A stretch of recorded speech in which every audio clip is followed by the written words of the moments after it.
that win. He's back in this series. Sometimes you gotta have to do things your own way, whether Stork told him to do that or not. I think that was Solar's own way back in this series. That's what he wanted to do, and he did it. And now we've got a real series on our hands because I think Solar is highly favored on Prior and Terraces to take this next game and tie it up. Yeah, we'll see how Stats wants to play on this map. Could play a very defensive kind of 3-base play as he has been doing so far. Very slowly take that fourth once he feels comfortable. But I wonder what Solar's going to do, too. He can try to go aggressive. He's going to have massive amounts of units, obviously, with the 2 gold bases. Let's jump into the map right now between Stats and Solar for game number 4.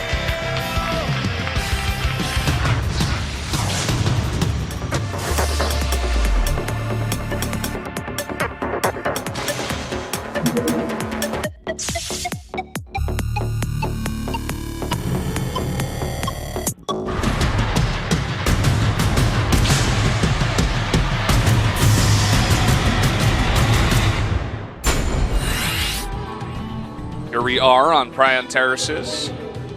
Stats once again going for an early scout here. And up in the top left, the Protoss player whose name I already said, it's Stats. You really just wanted to get into that game. Yes. Getting too excited. Down here is trying to block that. I'm sorry. Go ahead. Down here's opponent in blue is Solar. Yes, you are correct. Sue has lost again. I read only the English part. I'm cheating. That's it. I don't even want to read the rest. It says Kangmin Sue on the left. That means Solar. And then he made it, you know, like it spells something or whatever. Uh-oh. Brandon broke the game. Your computer lost I swear somehow. I didn't kick any wires. I don't even have my feet close to it. But I'm like going to take a picture of your computer says attempting correct and post on Twitter, and the fangirls are going to come up here and kill you. No, I wouldn't do that. It was all my fault. You're my friend and longtime co-commentator. I would never do that to you. This is really unfortunate. I don't know what the issue is. Yeah. I really didn't even have my feet near the cord. So. No, I think you're just going to, I mean, it's just you're going to time out. And actually, you could just press surrender right now, and it'll kick you. You could do that. You think I should do that? Not anymore now, because then it would suddenly put us back into the game, and that's not what the players want. So I would actually say let it time out at this point. I don't know how much time we have left because we're looking at cheerfuls instead of the game. But, yeah, just let yourself time out. In fact, if our producer could maybe tell people that, in fact, that they probably don't know it's your computer, maybe we could. I just don't want to make sure. I want to make sure this is legit because that pro block is still going on right now. Yeah, this is like a really key point in the game. Yeah. It's all right. Okay, there you go. You're kicked, even though your computer isn't. You're out of the game. They kicked you, I think. Okay, so no observer computer for this game. That's okay. That's all right. The integrity of the players is better than our commentary and seeing how many units on the tab, which is basically what we use it for sometimes. Production tab, unit tab, stuff like that. Upgrades.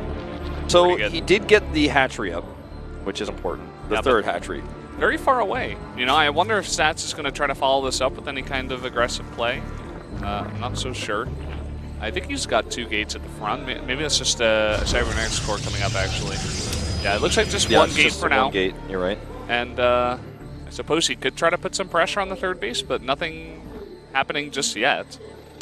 Yeah, it's still too early to tell. But usually on a map like this in a best of 7, you have a plan, especially because this is the map that... The reason why I mentioned this map specifically is because the map where Zerg is considered to be quite favored, right? He came to see Stats go to the finals. I promise I can read this stuff. Yeah, he may get his wish. Yeah. Yeah. But as I was saying, you know, the map where Zerg's really favored, maybe you have a really crazy out there strategy, almost like a throwaway strategy you wouldn't use on any other map, and you aggressively send that probe out like you were talking about, which is really important. Block the hatchery because you have a follow-up plan. And if you lose, you're like, well, we're 2-2. I might have lost this map if I played straight up anyways. And I'm exaggerating this, but I'm doing it to make a point. Maybe what we're going to see here.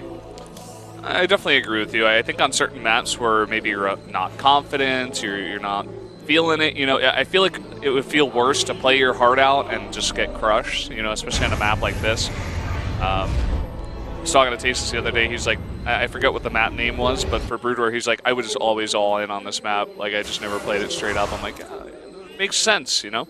It's like Tau Cross for sure. Like, wasn't that one? No, I know it wasn't. I'm sure it wasn't Tau Cross, but that's like I did on Tau Cross. I'm pretty much just all in every game I play. Like, Like when I play Heroes of the Storm, I like do all-in builds and like talents that don't make sense. But I'm like, nah, this is just how I like to play, and I'm never gonna get high ranked. We got another Baneling nest on the map. All right, so let's think really deep here. Okay, you could block the Nexus with the Lings, but then he could burrow Banelings in the mineral line and wait until the probes saturate and then blow up. That's like only happened like 2 or 3 times in Korean pro games, but when it does happen, everyone loses their minds. That's an old strat. Yeah. You know, that's it's an old one, but a good one. Yeah.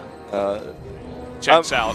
I'm just being facetious at this point, but we'll see. He is blocking the hatchery, or rather the Nexus, in fact. Speaking of big swell of Lings, he is going to need it for the defense of the Adepts regardless. He may actually just do a Baneling all-in this time. Making this many Lings. Mean, he's only on 35 drones, and he doesn't necessarily need that many drones to saturate these gold bases. He's going to use these initially to block the Adept push, but this is not an Adept all-in, so he will need to transition or commit further to this type of play. Even though Stats doesn't have a third base, the lack of drones is hurting his economy, hurting Solar's economy right now. Look at this, he's going to try to go for this around, and here come the Banelings. Goodbye, Adepts.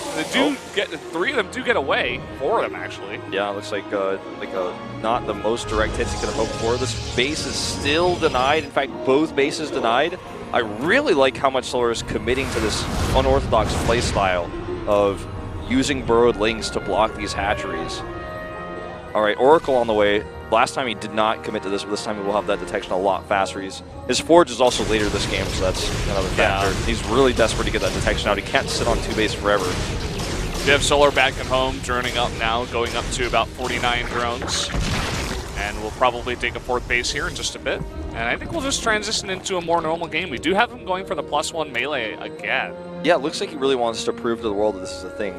Like Baneling Hydra Lurker is a comp that you can build. Yeah, it's so funny too because like the tried and tested standard, which is just Roach, Hydra, Lurker at this point, it works.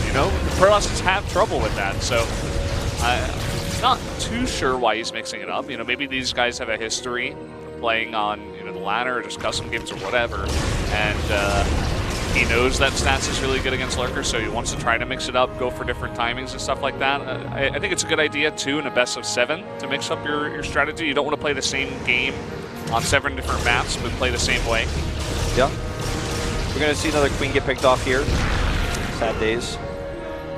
I like that aggressive Spore that Solar has on top of his army. It makes it a little bit tougher for him to pick off Banelings. He did get them anyways, but Adepts coming across the map now with this. I don't know where the shades are. Looks like they're probably defensive shades, yep.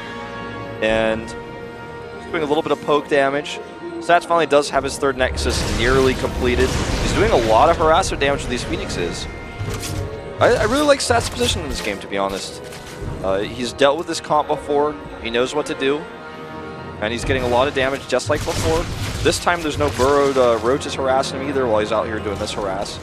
So he's getting a lot more value. Yeah, that early play from Solar really just didn't check out. It didn't do the damage that he wanted. And he did defend well. There is that, but Stats definitely getting in a bit of a better situation here. Wolf just tried to use my computer. It doesn't work. Sorry, I wanted Wolf. to see if he went for. I wanted to see if he got Overlord speed, but I don't think he did. No, I don't believe so. I don't think we're going to be seeing any speed vein drops. Look, he's even going to make a wall. Stats like, I have dealt with this before. I did not play when Xenix Line or those other Zergs that all-in all the time on Xenix were in play, like in Wings Delivery in 2010, 2011. So I didn't play during that time, but I still know how to deal with Banes. Okay, you make a wall, you use force fields, and they're melee units. Oh, hiding the Hydra, setting a trap. I like this. This is smart. He's going to get 1 Phoenix, maybe 2. Ooh, that one just so low, but it does survive. Good reaction time by Stats. If he was doing anything else, every Phoenix dies. Yeah. If he stops over the Hydras and they get unburrowed for sure. And I like the pylons too because you can get so many overcharges down there. Get 4 of them down with your Mothership Core if it is at full energy. And he's got them in the line there to get this 4th base too. Ling does go down. Blocks it for 1 more moment. Here we go. Stats knows what's up though. He has 4 sentries this time. Really wouldn't mind to see him warping more. He is a big start for gas. 4 Banes. But look at this, there's a wall and a stasis ward as well.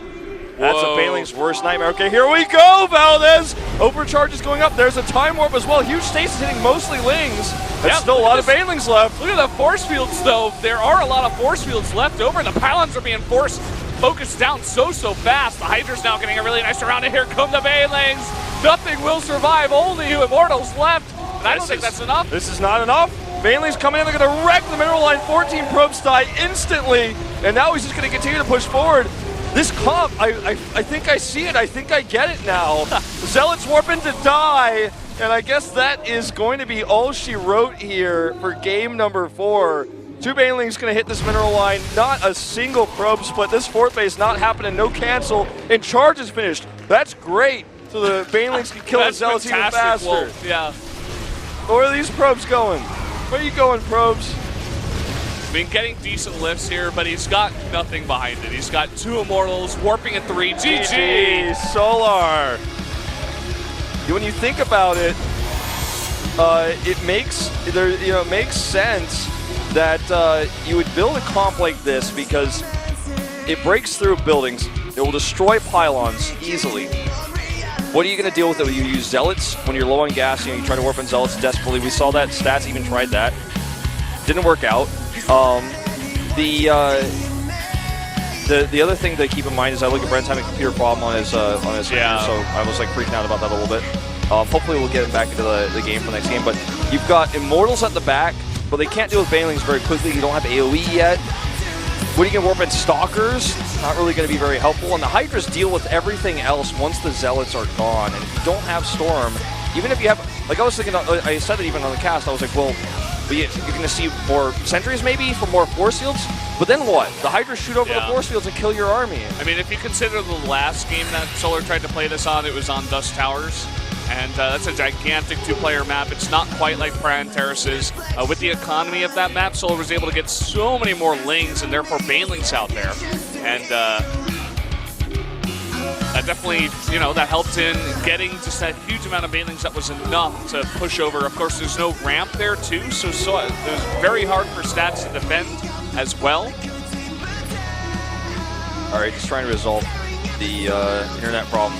Yeah.